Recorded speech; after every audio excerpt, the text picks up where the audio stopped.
우리 지난달에 제가 인도에서 온 친구들을 만난 적이 있지 않습니까? 그래서 제가 교회를 대표해서 교회 카드를 가지고 맛있는 음식을 대접하는 시간들을 가졌었는데 그때 제대로 감사 인사를 못한 것 같아서 네, 다시 한번 감사하다라는 말씀을 전하겠습니다. 오늘 한 10명의 사역자들이 인도에서 사역하고 있는 그 인도 현지인 친구들이 이제 한국에 처음 방문을 해서 제가 이제 식사를 대접하기로 해가지고 여러 가지 이제 검색을 했습니다.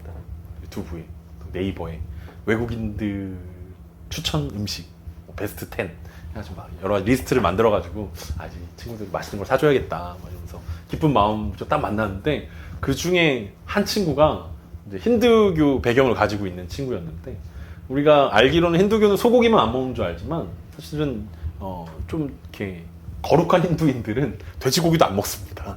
그러니까 대부분의 사람들이 인도 사람들은 닭고기 위주로 이제 식사를 하지 돼지고기나 소고기는 절대로 먹지 않는 이제 습관을 가지고 있는데 그 친구가 힌두교 백그라운드를 가지고 있었지만 이제 예수님을 믿고 회심하게 되고 이제 사역자가 되었지만 그래도 여전히 이제 돼지고기에 대한 거부감이 있다는 사실을 뒤늦게 알려줬습니다. 그래서 제가 정해놓은 리스트들은 다 물거품이 됐습니다. 여기 가면은 이게 더 맛있을 것 같고 여기 가서 이걸 먹어야 될 거 막 이런 생각들을 했는데 그 친구가 자기는 돼지고기를 못 먹는다라는 이야기들을 하는 순간 그러면 어디를 가야 되지? 라는 생각들을 하면서 그냥 애슐리나 가야겠다 하고 애슐리에서 식사를 했었는데 제가 정해놓은 그 식당들을 가지 못한 거에 대한 아쉬움들이 있었지만 사실은 모두가 행복하게 식사를 했던 거에 대해서 더 만족스러운 식사 자리이기도 했습니다. 그래서 갔더니 이제 그릇을 치워주는 로봇이 있더라고요. 배를 이렇게 딱 누르면 로봇가 오는데 거기 이제 그릇을 이제 담겨놓으면 다시 가는데 막 그 친구랑 이제 인도 친구들이 로봇을 붙잡고 막 영상도 찍고 막 사진도 찍고 고향에 가서 꼭 이걸 보여줘야겠다고 이런 놀라운 로봇이 있다고 이러면서 밥 먹는 것보다 그거에 더 시간을 그릇 치우는데 더 배를 누르면서 시간들을 이제 많이 보냈던 시간들이 있었습니다. 누군가를 우리가 대접한다고 할 때 우리는 보통 자기 중심에서 생각하는 경우들이 많이 있습니다. 우리가 애슐리에 갔다 왔습니다라고 이야기한다면 아니 그 멀리 한국까지 왔는데 왜 그런 걸 먹였습니까? 라고 이야기하는 사람들도 있을 것입니다. 아니 우리나라에 먹을 게 얼마나 많은데 외국인들이 오면 뭐 여기도 가야 되고 여기도 가야 되고 이것도 먹어야 되는데 왜 그거 안 먹였냐라고 생각할 수 있는데 사실은 대부분의 경우들이 우리 기준일 때가 많이 있다라는 거죠. 대접한다라는 건 상대방의 입장에서 대접을 해줘야 되는 건데 우리는 내 생각에는 이게 더 좋을 거야. 내 생각에 이게 더 유명할 거야. 내 생각에 이게 더 추억을 쌓을 수 있을 거야. 라고 생각하면서 사람들을 대접하는 경우들이 있습니다. 그 반대인 경우들의 경험들도 우리 모두에게 있을 것입니다. 누군가가 막 좋은 음식이라고 사주는데 막 먹지 못해가지고 당황했던 경험도 있을 것입니다. 저는 성도님들이 막 그 여름이 오면 막 보신탕집에 데려가는데 저는 한 번도 먹어본 적이 없어서 먹을 수가 없는데 그런 집에 가면 굉장히 난감할 때가 있는데 요즘은 이제 그런 사람들을 위해서 삼계탕이 이제 보조 메뉴로 있어서 저는 이제 삼계탕 먹으면 되게 실망하는 몸보신하라고 보신탕집에 왔는데 왜 삼계탕을 먹냐고 막 이렇게 되게 그 실망하시는 분들이 있는데 사실은 내가 못 먹는데 억지로 먹는 것보다는 내가 먹을 수 있는 걸 맛있게 먹는 게 훨씬 더 기분 좋은 일이 아닐까라는 생각들을 할 수 있습니다. 왜 이런 이야기를 하냐면 오늘 우리가 묵상하고 있는 사도행전 15장의 이야기가 바로 그런 이야기이기 때문에 그렇습니다. 유대인 전통에 유대인 문화로 살아간 사람이 그리스도인이 되었습니다. 그리고 헬라 전통으로 살아가던 사람들이 그리스도인이 되었습니다. 그 둘 사이에는 자신들의 배경과 문화와 전통이 다르기 때문에 서로 다른 생각들을 할 수밖에 없다는 거죠. 그 둘이 그리스도인이라는 공통점을 가지고 있지만 그들의 문화와 먹는 것과 배경과 말하는 것과 모든 것이 다 다를 수밖에 없다는 거죠. 유대인 전통에 있는 사람들은 헬라어를 할 줄 모르고 헬라 전통에 있는 사람들은 유대인의 말들을 할 줄 모르는 게 당연한 이야기 아니겠습니까? 당연히 먹는 것도 다르고 말하는 것도 다르고 인사하는 방식도 다르고 모든 문화들이 다를 수밖에 없다는 거죠. 딱 하나의 공통점이 있다면 예수 그리스도 안에서 그리스도인이 되었다라는 공통점 하나만 남아있을 뿐이라는 것입니다. 그래서 이 상황 가운데 이 안디옥 교회에 있는 성도들이 바울과 바나바를 예루살렘에 보내면서 과연 우리는 어디의 전통을 따라야 되냐, 어떤 문화를 가져야 되냐, 우리가 먹고 우리가 마시고 우리가 신앙생활하고 있는 모든 것들이 과연 어디 기준에 맞춰야 되냐라는 궁금증에서 그리고 그런 논의에서 오늘 15장이 계속해서 이야기가 진행되어져 왔음을 우리는 생각해 봐야 할 것입니다. 그리고 만약에 오늘 이 본문에서 야고보 장로가 유대인 전통이 진짜다. 유대인의 전통만을 지켜야 된다라고 이야기했다면 아마 교회는 안디옥 교회와 예루살렘 교회로 갈라지게 되었을 것이고 우리가 지금 보고 있는 오늘날 우리가 살아가고 있는 그 수많은 교단들보다 더 많은 교단들이 생겼을지도 모른다라는 생각들을 하게 됩니다. 물론 오늘날에 우리가 살아가고 있는 이 한국 땅에서도 수많은 교단들이 나눠져 있는데 아마 처음부터 초대교회가 예루살렘 교회와 안디옥 교회로 나눠진 채 살았다면 더 많은 교단들이 생겨났을 것이다 라는 생각들을 우리가 갖게 된다라는 거죠. 우리가 오늘 예배를 시작하면서 사도신경을 고백했습니다. 사도신경 안에는 우리가 성령을 믿사오며 거룩한 공회와 라는 구절이 있습니다. 바로 그것이 오늘 우리 설교의 제목입니다. 거룩한 공교회를 믿는다라고 우리가 함께 고백하면서 예배를 시작했던 것은 안디옥 교회와 예루살렘 교회가 하나입니다 라고 고백했던 것처럼 안디옥 교회와 예루살렘 교회가 하나인 것처럼 우리 오늘 예배드리고 있는 우리도 예루살렘 교회와 안디옥 교회와 지금 우리도 하나입니다 라고 이야기하는 것과 동일한 고백일 것입니다. 거룩한 공교회의 두 가지 특징은 거룩함과 보편성에 있습니다. 오늘 야고보 장로의 결론을 통해서 우리가 고백하고 있는 거룩한 공교회 이 두 가지 특징을 함께 확인해 보는 시간들을 갖기 원합니다. 오늘 보면 19절입니다.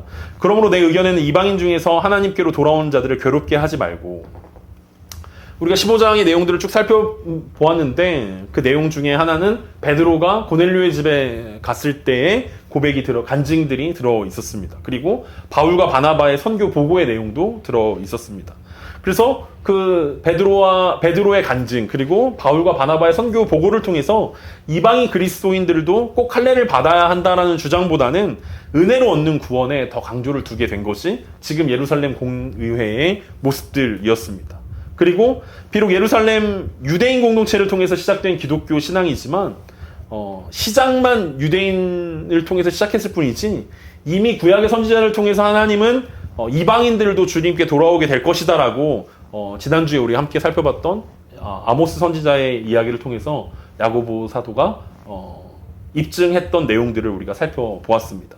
그리고 오늘 이제 그것의 결론 부분입니다. 이방인들도 주님을 찾을 때 주님께 돌아오게 하겠다라는 그 하나님의 약속이 성취되었다는 사실들을 야고보가 회의의 의장으로서 회의의 결론을 충분히 내릴 수 있었다라는 거죠. 그런데 오늘 19절을 보면 그러므로 내 의견에는 이라고 이야기하면서 결론을 짓는 것이 아니라 자신의 의견을 제시하는 모습들을 볼 수 있습니다. 야고보는 예루살렘 교회를 대표하는 장로였고 회의의 결론을 충분히 내릴 수 있는 위치에 있었습니다. 그는 야고보서의 저자이기도 했고 예수님의 동생이기도 했고 예루살렘 교회를 책임지고 있는 대표이기도 했기 때문에 이런 결정을 충분히 지을 수 있는 사람이었지만 그는 자신의 의견들을 강요하지 않았다라는 거죠. 사람들에게 동의를 구하고 있는 것입니다.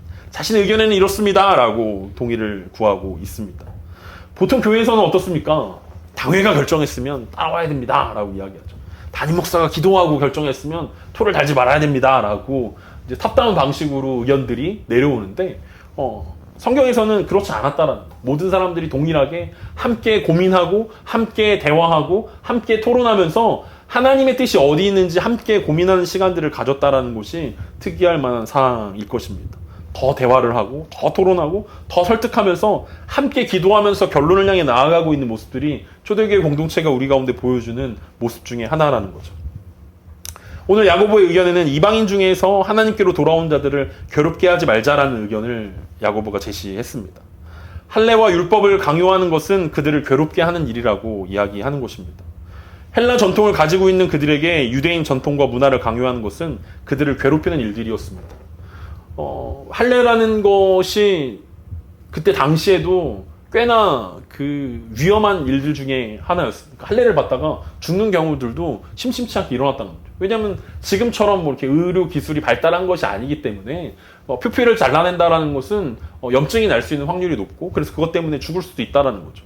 가끔 TV에 보면 아프리카 부족들이 성인식을 하면서 막 목에 창을 끼우거나 입술에 엄청 큰 무언가를 막 넣는 모습들을 우리가 보면서 깜짝깜짝 놀라지 않습니까? 만약 누군가가 여러분들에게 그리스도인이 되려면 목에 막 그 링을 막 100개씩 꼽아야지 여러분들이 그리스도인이 될 수 있습니다. 하거나 막 입을 뚫어서 창을 뚫어야 여러분 그리스도인이 될 수 있습니다. 라고 한다면 아마 대부분의 사람들이 그럼 저는 그리스도인이 되는 것을 좀 생각해 봐야 될 것입니다. 할 수는 없을 것 같습니다. 제가 마음으로만 믿겠습니다. 저는 안 하겠습니다. 라고 아마 거절할 것입니다. 이때 당시 할례를 받아야 된다는 것이 우리가 지금 생각하는 그런 느낌이라는 거죠. 저걸 꼭 해야지 그리스도인이 된다라고 이야기한다는 것은 내가 하기엔 조금 위험한 일일 수도 있고 좀 거부감을 느끼는 걸 수 있었다라는 것입니다. 그래서 우리가 그리스도인에서 한 식구가 되려면 뭐 코끼리 고기를 같이 먹어야 된다던가 뭐 악어 고기를 같이 먹어야 된다던가 뭐 공룡을 잡아먹어야 우리가 그리스도인입니다라고 이야기한다면 사실 여러분들 마음속에 안 먹고 싶은데 라는 마음들이 여러분 들지 않겠습니까? 꼭 그렇게까지 해야 되나? 라는 생각들이 들지 않겠습니까? 식구가 되는 것들을 포기하는 사람들이 생겨날 것입니다. 이런 놀라운 제안에 넘어간 사람들도 그렇지만 자신의 문화를 우월하다라고 혹은 그것이 맞다라고 말하는 것은 우리가 더욱 이해할 수 없는 행동일 것입니다. 그래서 야고보는 그들을 괴롭게 하지 말라라고 이야기합니다. 괴롭게 하다라는 것은 그들을 방해하다라는 말이고 곤란하게 하다라는 뜻을 가지고 있는데 할례 때문에 율법을 지키는 것 때문에 헬라에 있는 이방인들이 그리스도인 되는 것들을 곤란하게 하지 맙시다. 거부감을 들게 하지 맙시다. 그들이 그리스도인 되는 것들을 방해하지 맙시다라고 제안하는 것입니다. 왜냐하면 복음은 문화와 언어와 민족을 뛰어넘는다라는 사실들을 이들이 경험했기 때문에 그렇습니다. 바울이 바나바와 함께 선교했던 현장들의 내용들을 이야기하면서 복음은 예수 그리스도를 믿는 믿음은 모든 민족과 열방들 가운데 공통되게 동일하게 역사되어지는 것입니다 라고 이야기했고 베드로의 간증을 통해서 이방인 고넬료의 집에 성령이 임한다라는 사실들을 그들이 할례 받지 않았더라도 율법을 지키지 않았더라도 그들 가운데 여전히 성령이 역사하신다라는 사실들이 그들 가운데 이미 전달되었기 때문에 그들은 이것들을 동의할 수밖에 없었다는 것입니다. 오늘 우리가 예배를 시작하면서 바울이 로마서 8장에서 누가 우리를 그리스도의 사랑에서 끊으리요 라고 이야기하면서 외쳤던 그 말은 다른 말로 이야기하면 이런 뜻일 수 있다는 거죠. 로마서 8장 38절과 39절입니다. 내가 확신하노니 사망이나 생명이나 천사들이나 권세자들이나 현재일이나 장래일이나 능력이나 높음이나 깊음이나 다른 어떤 피조물이라도 우리를 우리 주 그리스도 예수 안에 있는 하나님의 사랑에서 끊을 수 없으리라. 이 바울의 이 놀라웠고 위대한 이 고백이 우리가 너무 사랑하고 너무 좋아하는 말씀인데 그게 단순히 나를 향한 말씀이면서 동시에 남을 향한 말씀이기도 하다라는 거죠. 권세자들도 예수 그리스도의 사랑에서 끊을 수 없다면 이방 민족들이 예수 그리스도인이 된다라는 그리스도인이 된다라는 것은 그 어떤 것으로도 막을 수 없다라는 거죠. 높음도 막을 수 없고 현재일도 막을 수 없고 장래일도 막을 수 없다라는 것입니다. 다른 어떤 피조물도 그것들을 막을 수 없다면 언어가 다르다고 해서 문화가 다르다고 해서 민족이 다르다고 해서 지식의 정도가 다르다고 해서 학력이 다르다고 해서 학벌이 다르고 재산의 정도가 다르고 어떤 가치관이 다르다고 해서 예수 그리스도의 사랑에서 끊을 수 없다는 사실들을 입증하고 있다는 것입니다. 그래서 야고보가 고백하는 것은 야고보는 교회의 보편성을 믿는다라고 고백하고 있는 것입니다. 사도신경에서 우리가 고백하고 있는 공교회를 우리는 유니버셜 처치라고 이야기합니다. 거룩한 우주적인 교회를 우리가 믿는다라고 이야기하고 있습니다. 교회는 예수 그리스도를 머리로 하는 하나의 지체라는 것입니다. 그래서 하나의 교회, 우리 교회가 중요한 게 아니라 우리는 하나님 나라를 꿈꾸는 온 우주적인 교회 공동체라는 사실들을 우리가 고백하고 그래서 모든 교회들이 연합되어지고 한 몸이라는 사실입니다. 그래서 우리가 금요기도회 때 우리가 함께 기도할 때 우리가 이 공간을 빌려 쓰고 있는 바라본 교회를 위해서도 기도하는 이유가 우리가 하나님 나라를 함께 꿈꾸고 있는 거룩한 공동체라는 사실들을 우리가 동의하기 때문에 그렇습니다. 비록 교단이 다르고 목회자가 다르고 생각하고 추구하는 바가 다를 수 있지만 우리는 예수 그리스도를 머리로 두고 있는 한 교회다라는 거죠. 그것이 비단 우리와 연관이 있는 교회이기 때문에 그런 것이 아니라 온 세계에 전 세계에 있는 교회가 하나라는 사실들을 우리가 사도신경을 통해서 늘 고백하고 있기 때문에 그렇습니다. 예루살렘 교회나 안디옥 교회나 말씀과 성령의 역사하심이 같다라는 고백이 바로 야고보의 제안이었습니다. 그렇지만 야고보가 믿는 교회는 거룩한 교회였습니다. 그 거룩함을 위해서 4가지 당부를 덧붙이고 있습니다. 그게 20절과 21절입니다. 다만 우상의 더러운 것과 음행과 목매어 죽인 것과 피를 멀리하라고 편지하는 것이 옳으니 이는 예로부터 각성에서 모세를 전하는 자가 있어 안식일마다 회당에서 그 글을 읽음이라 하더라. 오늘 이 20절에 이 4가지 야고보에 덧붙이는 말은 사실 해석하기가 쉽지 않은 구절 중에 하나이긴 합니다. 어떤 사람들은 이 4가지의 겉면이 10계명의 내용이다라고 해석하는 경우들이 있습니다. 우상의 더러운 것과 음행 그리고 피가 살인에 해당한다고 해서 이게 10계명적인 해석이다라고 이야기하는데 목매어 죽인 것을 해석할 방법이 없고 우상의 더러운 것도 먹는 것에 해당하는 것이기 때문에 그렇게 해석하는 데는 조금 무리한 감이 있을 수 있다라는 생각들을 합니다. 구원은 하나님의 은혜로 받는 것이지만 구원받은 이후에 하나님의 거룩함을 세상에 드러내기 위해 몇 가지 주의사항을 야고보가 덧붙인 것으로 해석하는 것들이 필요합니다. 예를 들면 한국교회 전통에는 술, 담배가 될 수도 있고 주일 성수가 될 수도 있습니다. 구원받는 것과는 전혀 상관없는 문제입니다. 술, 담배를 한다고 해서 구원 못 받는다거나 주일 예배를 빠진다고 해서 구원 못 받는다라고 이야기하면 이단이 되는 것입니다. 그렇지만 구원받은 성도들에게 제시하는 구별된 삶의 모습일 수 있다라는 거죠. 구원받은 성도들은 이랬으면 좋겠습니다. 세상과 좀 구별되는 삶들을 보여주기 위해서, 거룩한 모습들을 보여주기 위해서 이랬으면 좋겠습니다라는 것들을 권면하는 것이지, 그것이 구원과 관계되는 문제는 아니라는 거죠. 그래서 오늘 야고보가 제안하고 있는 4가지 제안들은 구원과 관계되어 있는 것들은 아니고 거룩함에 관계되어 있는 것으로 우리가 해석하는 것들이 필요할 것입니다. 할례는 눈으로 확인할 수 있습니까? 없습니까? 물론 옷을 벗겨보면 확인할 수 있지만 겉으로 드러나기에는 사실은 확인할 수 없지 않습니까? 그래서 눈으로 확인할 수 있는 4가지를 야고보가 제안하는 것입니다. 눈에 보이고 확인할 수 있는 것들이라는 거죠. 첫 번째 뭐였습니까? 우상의 더러운 것을 멀리하라는 것입니다. 예루살렘에는 이방 신전이 없었고 먹는 것도 철저하게 율법을 지키는 상황이었습니다. 그래서 우상의 더러운 것을 먹을 기회가 예루살렘이나 유대인들에게는 전혀 없었다라는 거죠. 오늘날에도 유대인들은 코셔라고 인증을 답니다. 그러니까 유대인들은 코셔고 무슬림들은 할랄이라고 이야기하는데, 거룩하게 율법에 따라 구별되어진 음식들이라는 거죠. 그래서 그것이 있는 것들만 먹었다라는 거예요. 근데 이방인들은 그렇지 않았다라는 것입니다. 이방인들이 살고 있는 이방 땅에는 곳곳에 이방 신전들이 있었고 그곳에서 나오는 수많은 고기들을 먹을 수 있었습니다. 왜냐하면 우리가 잘 생각해보면 이방 신전에 우상 숭배하러 가는 사람들이, 우리 딴에는 우상이지만 그들은 신이라고 생각하고 제물을 드리러 가는 사람들이 고기를 드릴 때 나쁜 고기를 드리지 않았을 거라는 거죠. 최상의 고기를 신전에 가져갔을 거라는 거죠. 그리고 그 속에서 신전에서 나오는 고기들은 또 사제들의 축복도 받지 않습니까?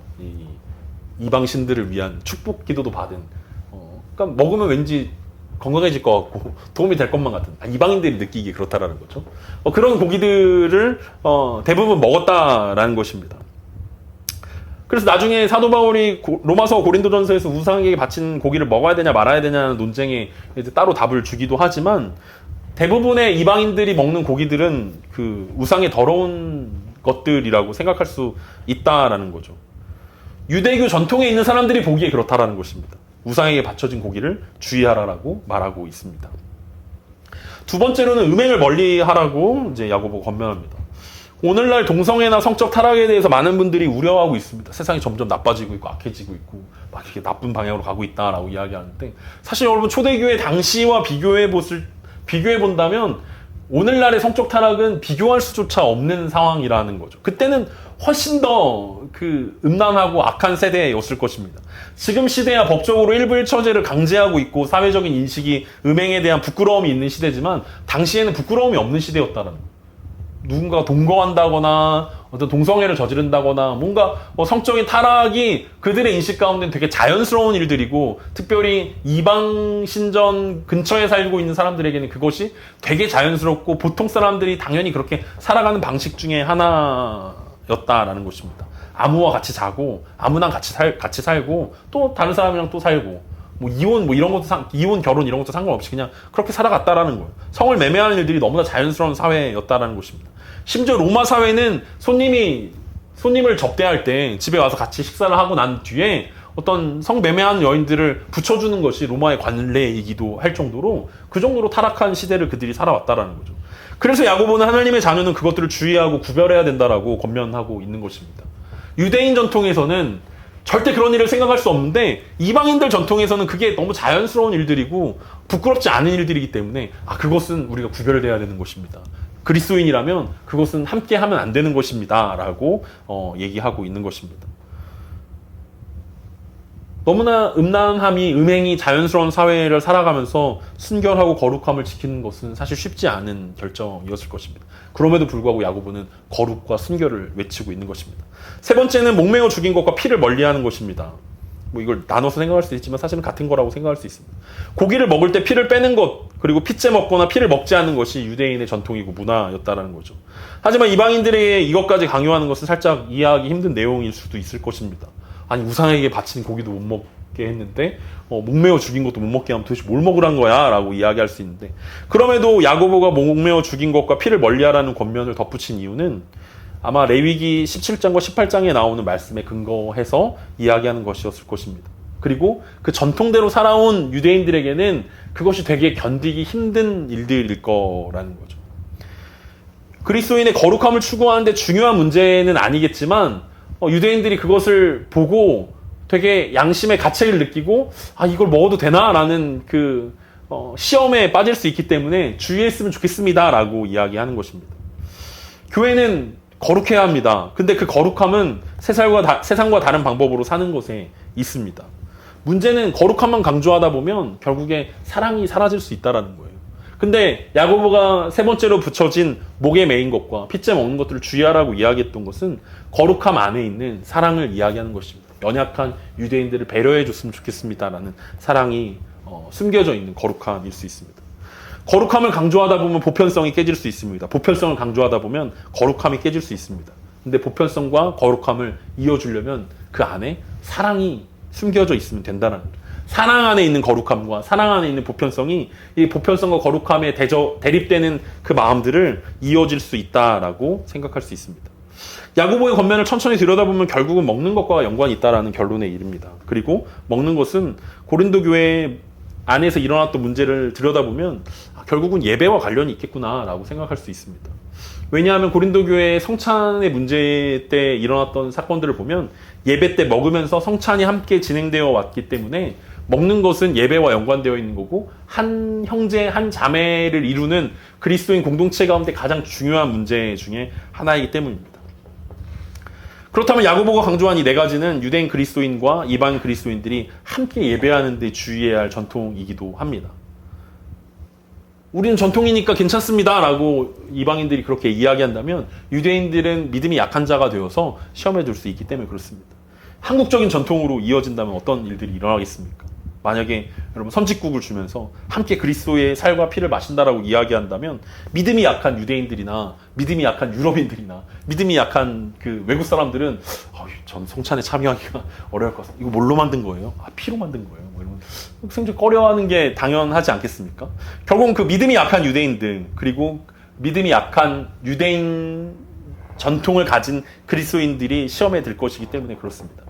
결국 그 예배는 거룩함의 문제고 예배의 문제가 삶의 문제로 이어진다라고 볼 수 있다면 우리는 오늘 야고보의 제안이 그 함께 예배함에 있어서 서로 배려해야 된다. 서로 사랑으로 이어져야 된다라는 결론으로 귀 기울일 수 있을 것입니다. 야고보의 제안에 사도와 장로와 온 교회가 동의하였습니다. 그리고 안디옥 교회와 이방인 그리스도인들의 교회에 편지를 보내기로 결정합니다. 그게 22절과 23절입니다. 이에 사도와 장로와 온 교회가 그 중에서 사람들을 택하여 바울과 바나바와 함께 안디옥으로 보내기를 결정하니 곧 형제 중에 인도자인 바사바라 하는 유다와 실라더라. 그 편에 편지를 붙여 이르되 사도와 장로된 형제들은 안디옥과 수리아와 길리기아에 있는 이방 형제들에게 문안하노라. 바울과 바나바 그리고 유다와 실라를 보내어 복음의 결론을 전달하기로 합니다. 결론이 뭐였습니까? 야고보가 내린 결론과 같은 것이었습니다. 할례와 율법의 문제에선 자유할 수 있지만 유대인들을 위해서 네 가지를 주의했으면 좋겠습니다 라는 것이었습니다.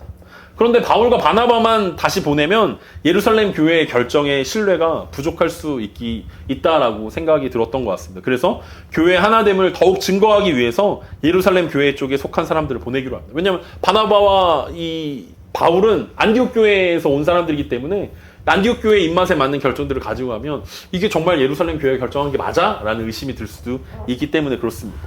편지를 썼지만 편지도 이거 혹시 대필 아니야? 잘못 쓴 거 아니야? 라고 위장 아니야? 라고 생각할 수 있기 때문에 예루살렘 교회에 속한 사람들을 보내기로 했다라는 거죠. 그 중에 한 사람이 누구였냐면 바사바라 하는 유다입니다. 여러분 바사바라는 이름 여러분 어디선가 들어본 것 같지 않습니까? 네. 처음 듣는 이름일 수 있습니다. 하지만 우리가 분명히 봤는데 그게 어디냐면 사도행전 1장에서 가룟 유다의 빈자리를 대신할 사람을 선출할 때 후보 중에 한 사람이 바로 바사바였습니다.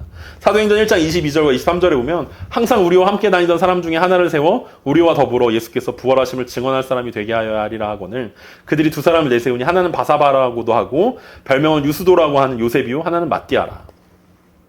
이 두 사람이 동일 인물인가 라는 데는 여러 가지 연구들이 있습니다. 확인할 길은 없습니다. 근데 많은 사람들이 형제였을 것이다, 혹은 쌍둥이였을 것이다 라고 이야기하기도 하고, 어떤 학자들은 동일인물일 것이다 라고 이야기하기도 합니다. 중요한 건 뭐냐면 이 바사바라는 사람의 위치가 예루살렘 교회가 가장 신뢰하는 사람 중에 한 명이었을 거라는 거에는 분명하다라는 거죠. 왜냐하면은 이 동일인물이든 아니면 동생이든 쌍둥이든 지금 그 12사도 중에 결혼이 생겼을 때 추천된 2명 중에 한 명이었다라는 거죠.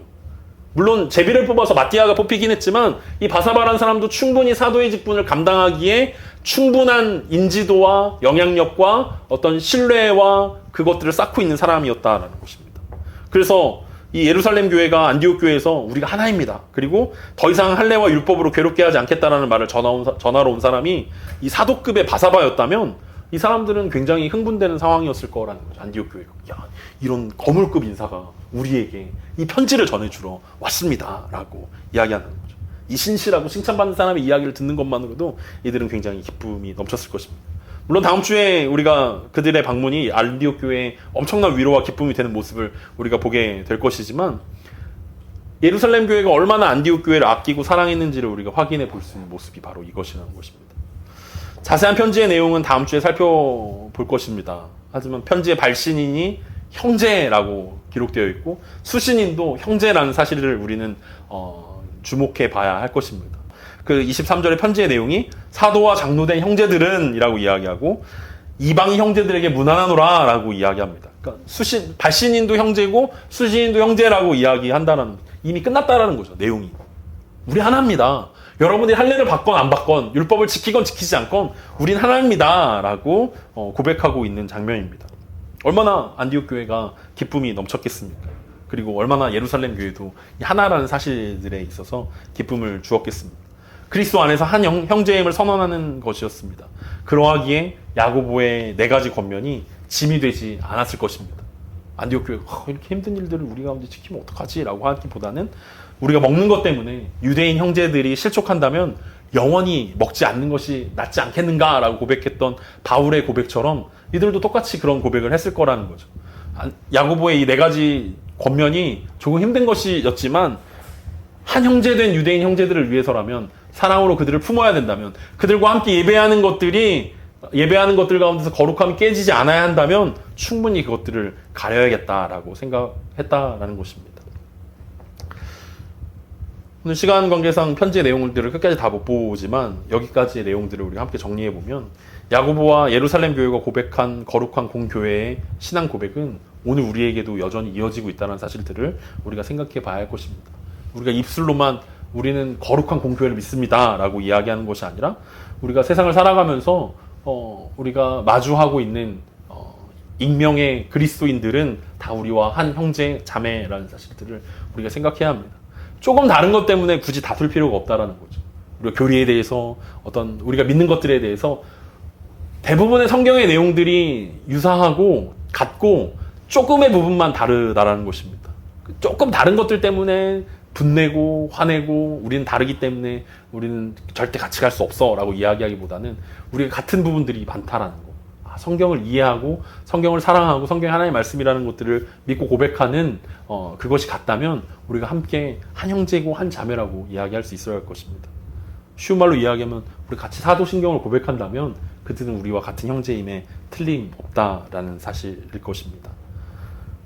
동시에 그 형제 자매들과 함께 우리가 공교회를 이루어가고 있다면 우리는 거룩함을 유지해야 할 것입니다. 우리가 한 교회라고 이야기하면서 우리 안에 거룩함들이 사라져 있다면 우리는 거룩함을, 한 교회됨을 우리가 깨트리는 일들일 것입니다. 연합에만 신경 쓰고 거룩함을 신경 쓰지 않는다면 우리는 교회의 하나됨을, 또 예수 그리스도의 몸된 교회를 욕되게 하는 사람이 될 수도 있다는 것입니다. 그래서 그 거룩함을 유지하는 모습들이 우리 가운데 필요할 것입니다. 무엇보다도 거룩함과 이 보편성 가운데 서로를 향한 배려, 서로를 향한 사랑이 녹아져 있어야 된다는 사실들을 우리는 기억해야 합니다. 왜냐하면 그들 모두가 우리가 사랑하는 형제이고 자매이기 때문에 그렇습니다. 우리는 그 형제들과 한 교회를 이루고 있습니다. 그리고 한 교회로 세워져 가고 있습니다. 그것이 하나님 나라를 꿈꾸는 방법일 것입니다. 한 주를 살아가면서 보편성과 거룩성과 그리고 사랑, 이 3가지의 그 하나님의 속성들을 우리가 기억하면서 세상을 살아냈으면 좋겠습니다. 거룩함을 잃지 않았으면 좋겠고 배려와 넉넉함들을 잃어버리지 않았으면 좋겠습니다. 바울이 이야기했던 로마서 15장 1절과 2절의 말씀으로 오늘 말씀을 마치겠습니다. 믿음이 강한 우리는 마땅히 믿음이 약한 자의 약점을 담당하고 자기를 기쁘게 하지 아니할 것이라. 우리 각 사람이 이웃을 기쁘게 하되 선을 이루고 덕을 세우도록 할지니라. 할례와 율법의 입장에서는 이방인 그리스도인들이 약한 자였습니다. 그리고 우상에게 바친 제물이나 목매어 죽인 고기의 입장에서는 유대인들이 믿음이 약한 자였습니다. 어느 쪽에 있든지 믿음이 강한 사람이 믿음이 약한 사람의 약점을 감당하고 배려하는 것이 필요할 것입니다. 우리는 종종 우리와 함께하지 않는다고 해서 비난하고 정죄하고 잘못됐다라고 이야기하는데 그것이 하나님의 방법이 아니라 우리와 함께하지 못한다 하더라도 그것이 그들의 약점이라면 내가 강한 자라면 그것에서 배려하고 사랑해주고 맞춰줄 수 있는 그 맞추어주는 하나님의 은혜와 사랑이 여전히 우리들 가운데도 살아 있어서 우리도 누군가에게 맞추어 줄 수 있는, 배려해 줄 수 있는, 그들의 눈높이로 이해해 줄 수 있는 거룩한 그리스도인으로, 거룩한 교회로 한 주가 살아내길 간절히 소망합니다.